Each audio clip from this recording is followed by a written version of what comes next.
Now, as gunshots echo across the wind-swept, snow-covered reaches of the wild Northwest, Quaker Puffed Wheat and Quaker Puffed Rice, the breakfast cereal shot from guns, present the challenge of the Yukon.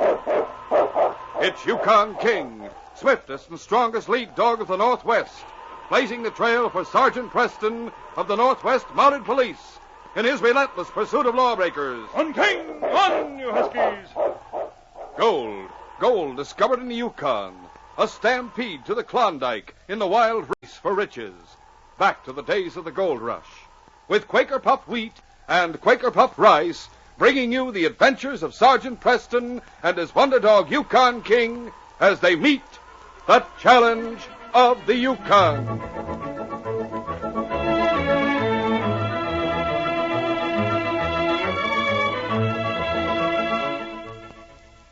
On your mark, get set.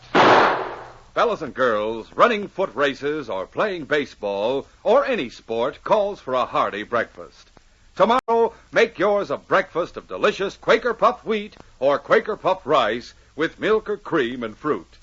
Quaker Puffed Wheat and Quaker Puffed Rice furnish extra health benefits of restored natural grain amounts of vitamin B1, niacin, and iron. What's more, these ready-to-serve king-size kernels of premium wheat rice are shot from guns to make 'em crisp and tender.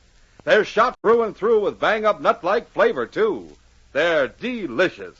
Yes, try 'em. You'll say, here's the breakfast we like to eat. Quaker Puffed Rice? Or Quaker Puffed Wheat.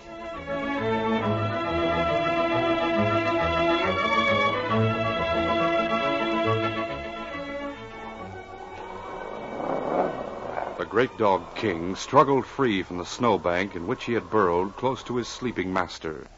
The scent of danger was in the air. A moment later, he saw the wolf pack streaking across the ridge. Their howls woke the other dogs, and Sergeant Preston woke with them. Wolves, King?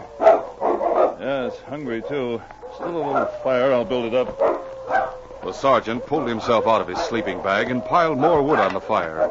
But the wolf pack, heading down the slope, never swerved. They came straight on toward the camp. They must be starving when a fire of this size won't stop them. We'll have to fight to save the team, King. The sergeant checked his guns and walked forward to the edge of the circle of light. King walked beside him, his muscles tense, ready to meet the attack. There was only one thought in his mind. He must protect his master against the howling menace. There were over 20 wolves in the pack. Their eyes flashed green and their fangs white as they raced on toward the sergeant and King. Closer and closer. At last, the sergeant opened fire. The pack swerved aside, but only slightly, trying to avoid the man and get at the dogs behind him.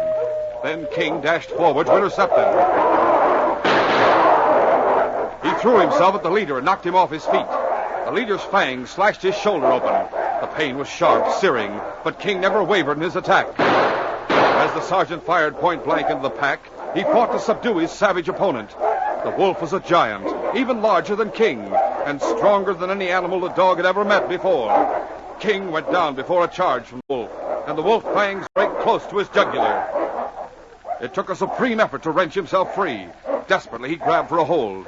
He found it, and now nothing but death could break it, his own or the wolf's. It was the sergeant who ended the fight. There was a shot, and the body of the wolf went limp. When King staggered to his feet, the wolf pack was racing back toward the ridge. The sergeant knelt beside the dog. King, old fellow, you put up a wonderful fight, but you've been hurt badly. Now, let me see, boy. Shoulder, throat. King, that was a close one. We'll have to take care of you right away. King didn't mind the sting of the antiseptic on his wounds. The quiet voice of his master and the gentle touch of his hands made up for everything. He made no objection when the sergeant wrapped him in a blanket and placed him on the sled. But when morning came and it was time to hit the trail, he tried to get up and take his place at the head of the team. Oh, boy, no, I'm sorry. You're going to have to ride today. You don't have to tell me, fella. Wouldn't matter how badly you were hurt, you'd still want to work. But I don't want to lose the best dog in the Yukon, King. You'll have to take it easy for a few days. Okay? King licked the sergeant's mitten. Good old boy. All right, hun! During that day's travel, the sergeant left the open country behind, and at nightfall had reached the edge of the Black Forest. He had a letter to deliver to a trapper named George Mason, who shared a cabin with his partner, Marty Westlake, and the latter's little daughter, Anne. It began to snow heavily. Miles ahead, a man, muffled in a caribou parka, watched the Mason cabin from the edge of the clearing in which it stood. In his arms, he carried several bear traps. Where's the best place to set them? Yeah, they fish through the ice a lot. I put them along the bank of the creek. Yeah, that's it. The man circled the clearing until he had reached the creek. Then he floated upstream until he was directly in front of the cabin. The snow was falling so thickly that the outlines of the building were hidden, and even the light streaming from the window was tempered to a murky glow.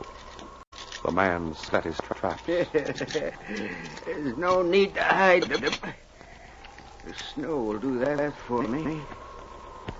Yes, they're almost covered now. And the snow will cover my tracks, too. They won't be able to tell. And sooner or later, they'll step into one. Then they'll find out. Then they'll know what it means to steal from Louis Lacey. The sergeant's team followed the creek to Mason's cabin. But the sergeant drove them up the bank as soon as the clearing was reached. The lights of the cabin could be seen. They raced down to the cabin door on a diagonal, and so missed the line of traps on the bank. The sergeant called out the welcome order for the halt. Whoa! Holla! End of the trail, King. Let's stay here for a second, boy. I'll be right back to unharness the team, and I'll carry you inside. Hello, Sergeant. Hello, George. Come on in. You're a welcome visitor. You'll think so when you see what I have for you. Here. A letter. Good. Hello. Marty, this is Sergeant Preston. I don't think you've ever met. How do you do? A letter from my sister, Marty. Really? You don't mind if I read it, Sergeant? Not at all. Go ahead. You'll spend the night with us, won't you? Why, I was hoping I'd be invited. You're welcome. You can tie your dogs out in the bag. I don't have to be tied. Oh, well... Marty, it's all right. Sis will be happy to take care of Anne for as long as you want. Well, that's fine, George. And yet... You don't have to tell me. You'll be sorry to lose her. Anne? Marty's a little girl. She's asleep in the next room. She's only 6, but it's time she was starting to school. Hey, Sergeant. Maybe you can help us out while you're here. Trouble? We may have trouble. Maybe you can prevent it. Our nearest neighbor is Louis Lacey. He lives about a mile north of here, deep in the forest. He was over here last night and accused us of raiding his traps. Might be a good idea to take a look at them. Well, it wouldn't be a good idea to have Louis catch at it. Huh? Something's come over the man. Wasn't he talking wild last night, Marty? He sure was. He woke Ann up. He frightened her badly. I had to threaten to beat him up before he'd leave. Well, I might as well take a run over there while I still have the team harnessed. Oh, you won't be able to drive. The trail's too narrow for a sled. In that case, I'll unharness the dogs right now and feed them. Sergeant, we don't have any dogs, so we don't have a run. Would you mind tying them up? Why? As a favor to me.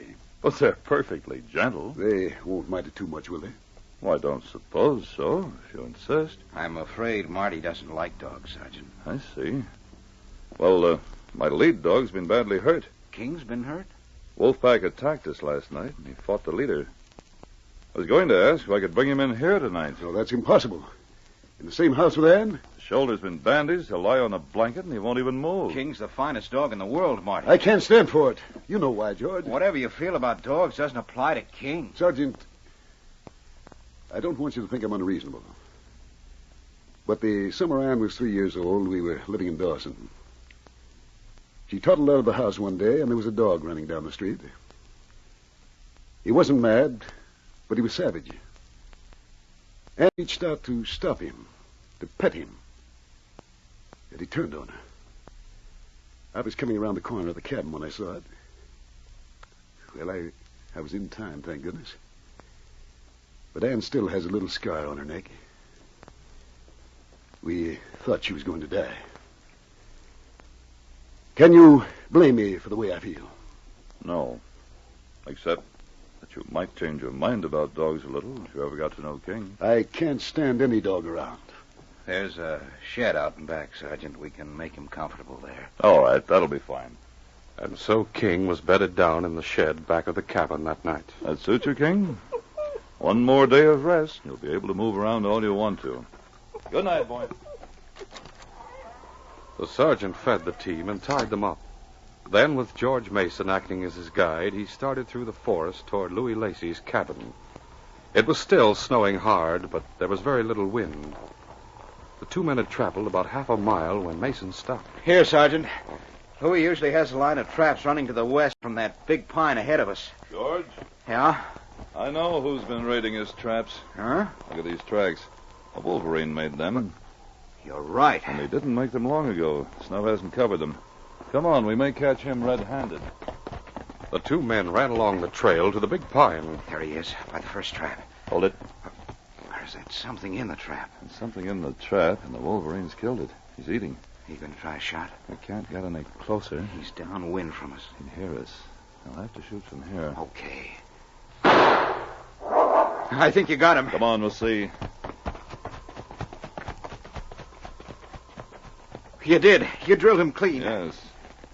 You know, it's strange, George. What is? How long has Lacey been trapping? 10 years that I know of. This wolverine must have left tracks before tonight. Why didn't Lacey see them and recognize them? Search me. I told you when he accused us last night, he sounded like he was out of his head. Perhaps he is. Well, I'm certainly looking forward to showing him this wolverine. I'll teach you to rob my trap. Down, George! I'll blow you into kingdom come. We'll continue our story in just a moment.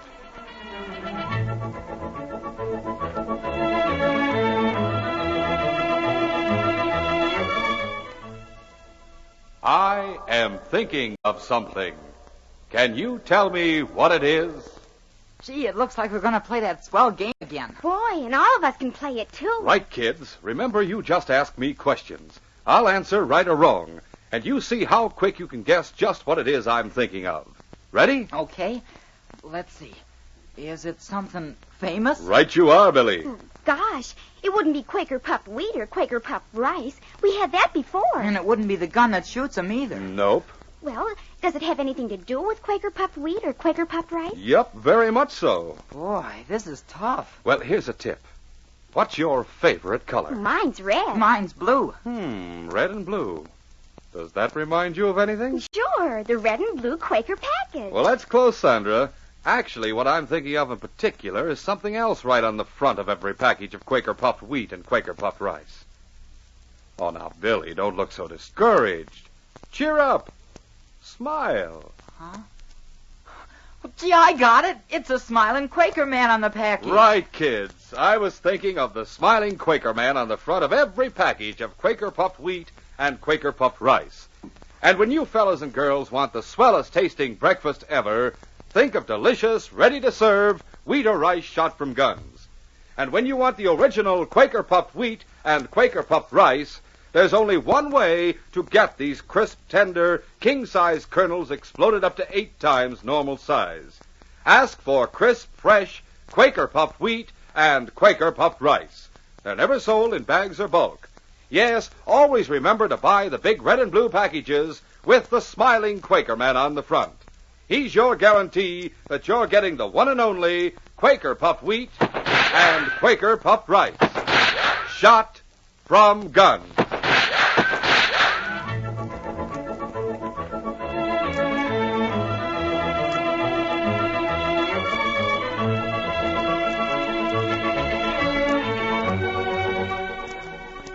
Now to continue our story.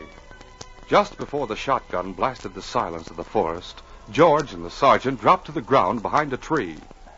Afterwards, there was no sound. You think he's gone? I haven't heard anything. No, me. This is why I miss King. He doesn't depend on his eyes the way we do. He'd be able to tell us if Lacey was still around. That was Lacey's voice, wasn't it? Yeah. Now he's turned into a killer. Listen. Somebody running. Right. Is his cabin straight ahead? The clearing's nearly half a mile. We better not take the trail. He might be waiting for us somewhere farther on. Probably. Follow me, George, from one tree to another. Don't show yourself any more than you have to. Just keep me headed in the right direction. All right, come on, let's go. I'm with you, Sergeant. The two men rose to their feet and started through the forest. The sergeant picked up the tracks of the man who had shot at them and followed them, cautiously, sprinting from the cover of one pine to the next, until finally he could see an open space in the woods ahead. This the clearing we're coming to? Yeah. Slow, then. There's the cabin. He's inside waiting for us. I wonder. Or around and back. What's that in front of the cabin door? I don't know. Could it be a caribou he shot? No, it isn't a caribou. It's a man wearing a caribou parka. Well, Louis wears... It's Louis, Sergeant. Come on. The two men ran the few remaining yards into the clearing and onto the cabin. The trapper, Louis Lacey, was lying face down in a snowdrift just outside his door. The sergeant knelt in the snow and turned him over. What's wrong with him? I don't know. I can't hear his heart. Neither of us shot. No. Can't you hear it yet? Is he dead? Not yet, but he soon will be, unless we do something about it. Get the door open, George. Carry him inside. We've got to work fast. Sergeant Preston carried the unconscious trapper into the cabin, undressed him, and put him to bed as George Mason lit a fire in the stove. How is he? His pulse is stronger. Any idea what's wrong? He's a sick man, George. Wonder if he was sick when he showed up at our place last night. Could have been. He has a fever. Looks like he's sleeping now. Doesn't seem to be anything more we can do for him right now. Stay here, that's all. We can't let him throw the blankets off. The sergeant and George sat beside the trapper's cot all through the night. At daybreak, the man's breathing became labored. What do you think, Sergeant? I think it's pneumonia. Where's the nearest doctor? Beaver City, 20 miles. Of course, there's Marty, but he won't help. Marty? What do you mean there's Marty? He's a doctor. At least he was until he came up to the Yukon 3 years ago.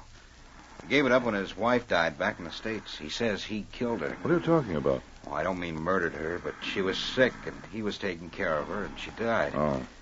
After that, he refused to treat another patient. He took Ann and came up here. Well, he can't refuse to help at a time like this. He knows more than you or I do. He can at least... He won't, Sergeant. He's a funny guy. Say. What? He's still got his doctor's bag stowed away. There might be some pills or stuff in it. You go get him. Bring him back here quick with his bag. Well, you'd better go at it. That's the way to do it. Oh. What's Louis saying? He's delirious. That's the way to catch a trap robber. Bear traps.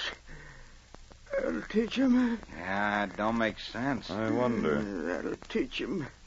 The first time they get down the creek, and I never see them. The snow's covering them all up. My tracks, too. It's so hard to walk. Never make it. They rob my traps. Let's see how they like walking into bear traps. I'll show them. Bear traps? Yes. I'll show them. Bear traps? Could he have meant what he said? It sounds like he set bear traps along the creek over at our place. I'm afraid he may Then have. we've got to Yes, get- but I'll do it, George. I can make it back there faster than you can. I'll help you with your pocket. All right, thanks. He must have been ill when he got the idea you dropped his traps. His revenge is part of his delirium. Watch him, George. Keep him well covered. I will. I'll see you later. I'll bring Marty back with me.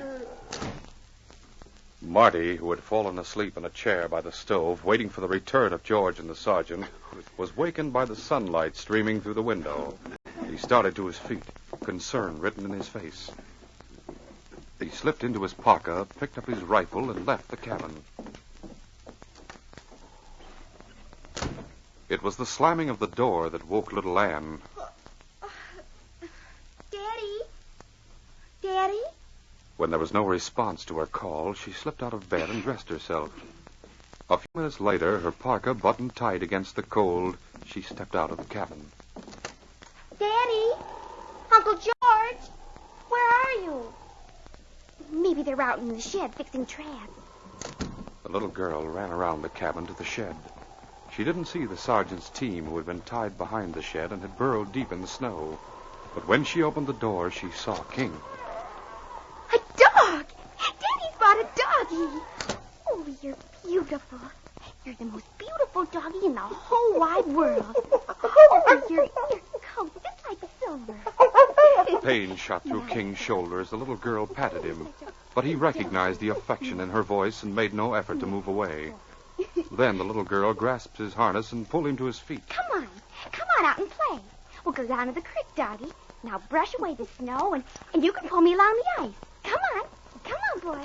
Come on. Here, boy. King allowed himself to be led from the shed, and he walked quietly beside the little girl as she started trudging toward the creek. But his shoulder was terribly sore, and each step was filled with pain. He found it difficult to keep pace with the little girl. Come on. See if you can catch me. The little girl started to run. A scent reached King, a combination of man smell and steel and grease.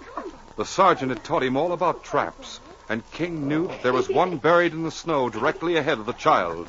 He ran after her and took her parka in his teeth, pulling her to a stop. Oh, no. That isn't fair. You can't do that. Come on, let's go. Anne pulled away and started to run toward the creek once more. King ran after her, and this time, as he caught up with her, he jumped against her. She lost her balance and fell into a snowdrift. At just that moment, Marty walked into the clearing. He only saw King jump and Anne fall. King was standing over the little girl, determined to keep her away from the trap. To Marty, it seemed that he was menacing her. Without any hesitation, he raised his rifle to his shoulder, sighted, and shot. A wave of blinding pain swept through King, and then a strange blackness blotted out the light from his eyes. He dropped to the ground. Oh, Doggy. Oh, Doggy, you've been hit. Daddy, why did you do it? Why did you kill the dog? Anne, are you all right? Did he hurt you? No, we were only playing. Why did you shoot him? I saw him jump at you. He only pushed me a little. It was a game we were playing. Oh, look at him. Look at what you've done. He's dead. I'll see. The sergeant had run hard all the way from Lacey's cabin. He reached the clearing as Marty knelt beside King's still body. He saw King, Marty, and Ann and sprinted to join them. King! King! What's the matter with him? I shot him. In heaven's name, man, why? I saw him jump against Ann. I thought he was attacking her. It was only a game. We were running down to the creek, and he just pushed against me a little. You were running toward the creek? Uh-huh. Give me your rifle, Marty. What for? I'll show you. I'll show you why King acted the way he did. The sergeant took the rifle from Marty's hand. He started toward the creek, probing the snow with a rifle stock. He had only taken 3 steps when the rifle hit the trap. The steel jaws snapped shut, biting deep into the wood. Look, you see this? A bear trap. Lacey had a line of them last night. King could smell it. King knew it was here, and he wanted to stop your daughter from walking into it. He was protecting her. And look how you've paid him back. King, old fella. What can I say? Say, don't say anything. Do something. He isn't dead. I'm afraid there isn't much chance. You're a doctor, and you can save him. I'm not a doctor, and I can't save You've him. got to try. I've forgotten. It's been years. You've got to try. Let me see. The bullet's close to the heart, eh? I don't know that I can get it out It without... has to be removed? Yes. Then do it. I'll get my bag. I'll be back in a minute. Don't let him move. King. King, boy. King. He's such a beautiful dog. He's the best friend I've ever... The best friend I have. My daddy won't let him die. Marty was back in less than 5 minutes and prepared to go to work. I haven't any anesthetic, but he may not regain consciousness. I hope not until later. But if he does, you must hold him. Don't let him move. I'll just keep my hand on his head. That'll be enough if I tell him to lie still. Here goes. King did regain consciousness, but he saw his master, and that was enough for him. Easy, boy. Easy. Don't move, old fellow. The doctor's trying to help you. Doctor. What? Nothing. I swore I'd never touch these instruments again. I know. But if you win here, if you save King, you'll be saving yourself. You have another patient waiting for you, too. Who is that? Lacey, I think it's pneumonia. I'll go to it. Knowing he was the man who set bear traps along here? Yes, if he needs me. You're still a doctor, Marty. This is the critical moment right now. Don't let King move. He won't. Will you, boy? King's eyes filled with pain, but filled, too, with trust and love, never left his master's face. And not a muscle moved, not even when the pain mounted in intensity. The sergeant's face became blurred. King felt that he was sinking down, down, down into darkness. He whimpered a little goodbye to the sergeant. There it is. Finished? Nothing left to do but dress the wound. Can you tell? No, not yet. As soon as I'm through with this, you can carry him into the house. I'll go and make a bed for him by the stove. Yes, darling. I'll Do use, that. I'll use the best blanket for my very own bed. You've changed your mind about dogs. I understand how you feel about King. I feel the same way. If we lose him... He's unconscious. There's still a chance. All right to lift him now? Yes. Gently, the sergeant lifted King in his arms, and slowly he and Marty walked to the cabin. King was placed on a blanket close to the stove, and Marty left for Lacey's cabin. The sergeant and Ann sat beside King for the next 3 hours, hardly speaking, afraid to put their hope into words. At last, Marty returned. How about Lacey? George will stay with him. I think he'll pull through. I'm so proud of you, Daddy. Well, you shouldn't be, darling, after what I did to King. Oh, but you're going to make him well. And you're going to be a doctor all the time now, aren't you? And you can come back to the United States with me and be a doctor there. And if I can make King well, then I will be a doctor again, yes. He'll get well. I know it now.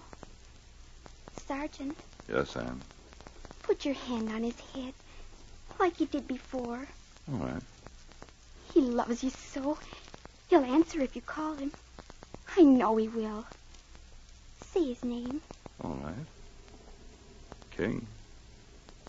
King. Slowly, King opened his eyes. Weakly, he tried to wag his tail. King. Welcome back, old fella. Yes. He'll make it now. I knew it. I knew it. It's all right, King. It's all right, boy. The case is closed.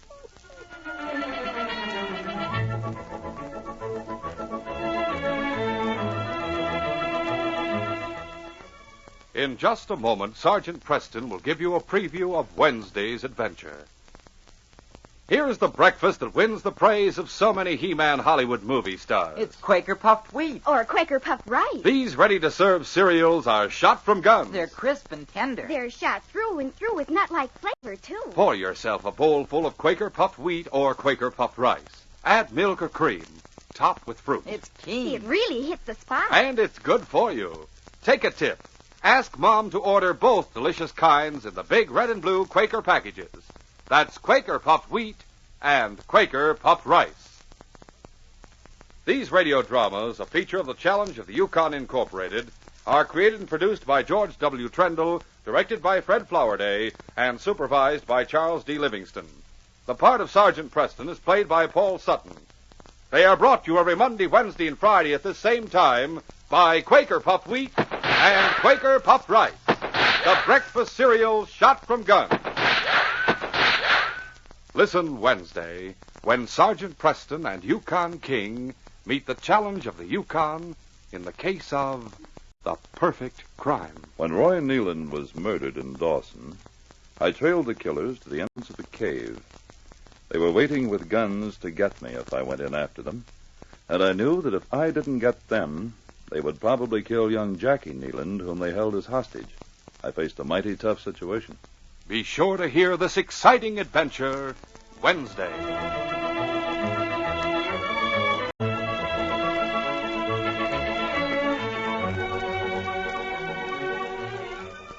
Boys and girls, if your dog could talk, I'll bet he'd ask for kennel ration. You know why?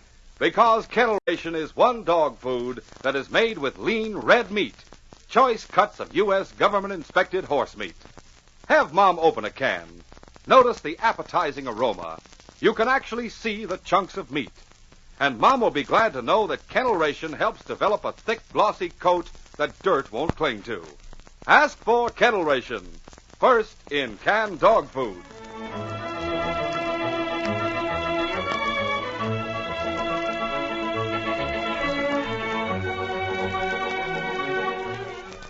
This is J. Michael wishing you goodbye, good luck, and good health from Quaker puffed wheat and Quaker puffed rice. So long. This is ABC, the American Broadcasting Company.